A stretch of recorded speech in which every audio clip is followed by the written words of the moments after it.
ఇప్పుడు ఈ summer time కాబట్టి హౌస్ బ్రేకింగ్ ఆఫెన్సెస్ అన్నీ జరగడానికి కొంచెం ఎక్కువ పాసిబిలిటీస్ ఉంది. ఏంటంటే ఈ పీపుల్ అందరూ విండోస్, డోర్స్ అన్నీ ఓపెన్‌లో పెడతారు. బయట స్లీప్ చేస్తారు. ఇలాంటి ప్రాక్టీసెస్ ఉంది కాబట్టి ఇట్ బికమ్స్ మంచి ఆపర్చునిటీ అవుతుంది. అందరూ హౌస్ బ్రేకింగ్, ఈ థెఫ్ట్ చేయడానికి ఒక ఆపర్చునిటీ పడుతుంది.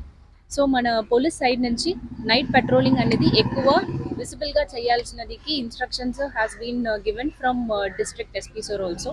అది ప్రకారం జంగారెడ్డిగూడెంలో కూడా బీట్ పెట్రోలింగ్ నైట్ టైం అనేది ఎక్కువ వీఆర్ ఇంప్లిమెంటింగ్. పీపుల్కి కూడా పోలీస్ సైడ్ నుంచి అడ్వైజరీ ఏంటి అంటే, మీరు మీ దగ్గర ఉన్న properties, gold property or cash ఉంది అంటే అది కొంచెం సేఫ్గా లాకర్ లోపల పెట్టుకోండి. కీస్ మోస్ట్ ఈజీ లొకేషన్స్ దగ్గరనే పెట్టడం, ఈ హ్యాంగర్లో పెట్టడం ఆర్ టేబుల్ మీద పెట్టడం అలా కాకుండా లాకర్ కీస్ అనేది కొంచెం కేర్ఫుల్గా స్టోర్ చేసుకోండి. అన్ని ప్రాపర్టీ లాకర్లో పెట్టండి.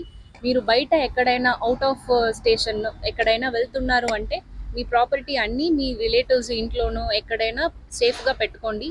పోలీసుకి ఇన్ఫామ్ చేయండి. రిలేటివ్స్కి మీరు లేదు అని ఇన్ఫామ్ చేయండి. ఏదైనా సస్పిషియస్ మూమెంట్ కనపడుతుంది అంటే వెంటనే కాల్ చేసి ఇన్ఫామ్ చేయడానికి చెప్పండి. లోకల్ పోలీస్ స్టేషన్కి ఇన్ఫర్మేషన్ ఇవ్వండి. బయట వెళ్తున్నప్పుడు కూడా ఈ డోర్కి తాళం అనేది చాలా కనపడలాగే వేయడం అలా కాకుండా సీసీటీవీస్ విజిబుల్గా పెట్టడానికి ఎఫర్ట్స్ పెట్టండి. అందరూ ఈ సీసీటీవీ ఇన్స్టాలేషన్ అండ్ మెయింటెనెన్స్ కొంచెం చూసుకోండి. ఎల్హెచ్ఎంఎస్ అని మనకి ఒక సర్వీస్ ఉంది. మీరు ఎవరైనా అవుట్ ఆఫ్ స్టేషన్ వెళ్తున్నారు, ఒక పని కోసం 2 days 3 days బయట వెళ్తున్నారు అంటే ఈ ఎల్హెచ్ఎంఎస్ సర్వీస్ అనేది కొంచెం ప్రిఫర్ చేయండి. ఇదిలో చాలా ఈజీ అప్లికేషన్. ఇది మీరు రిక్వెస్ట్ పెట్టారు అంటే మనము మీ ఇల్లు సర్వేలెన్స్ అనేది చాలా బాగా చేయడానికి యూస్ఫుల్గా ఉంటుంది.